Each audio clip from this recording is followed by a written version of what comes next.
Hello class, my name is Roberto Cortez and I will be doing my presentation on Chapter 3, The Actor. First of all, what is acting? Simply put, it is an art form where a person represents a real or fictional character through movement, speech, and behavior in order to tell a story to an audience.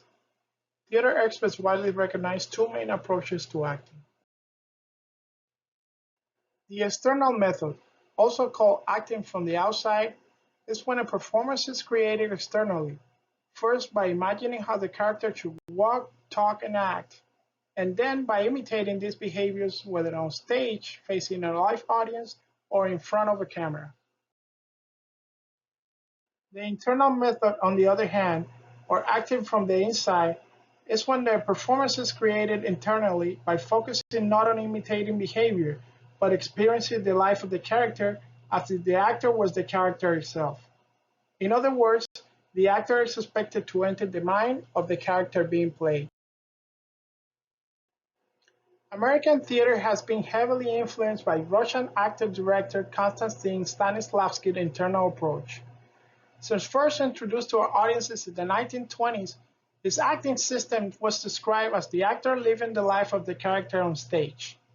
In his 1936 book, An Actor Prepares, he states that the actor's prime task is to create the inner life of the character by bringing our own feelings, along with all the aspects of our personality. As previously mentioned, Stanislavski's influence attracted many disciples who went on to develop their own acting styles. For example, Michael Chekhov, a former student of Stanislavski who developed his own acting style called the Chekhov technique. Lee Strasberg, founder of the group theater, where he developed an intensified version of Stanislavski's inner system called the method. And Sanford Meisner, who participated in Strasberg's group theater, but difference in acting approaches led him to create the Meisner technique. Out of all acting styles, the method is the one that captivates audiences the most due to its high realism and deep immersion of the character portrayed. The most iconic performances in cinema history usually practice the method approach, or at least a version of it. Method actors often go through extreme physical transformations and prepare for months to develop aspects of the role such as voice and mannerisms. There's even been records of actors going as far as staying in character during an entire production and demanding to be addressed by the character's name.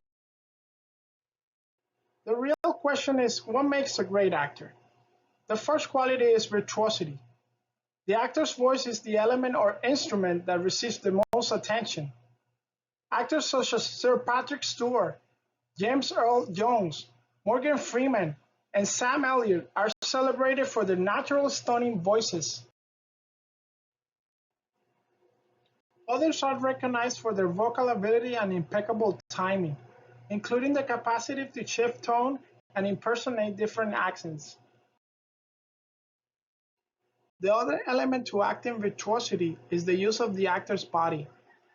Most great actors have a capacity for precise physical movement and the ability to perfect body language.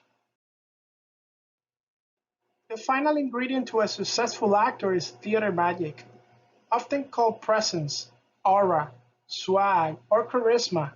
It is the ability to project confidence as a result of the actor's mastery of their craft.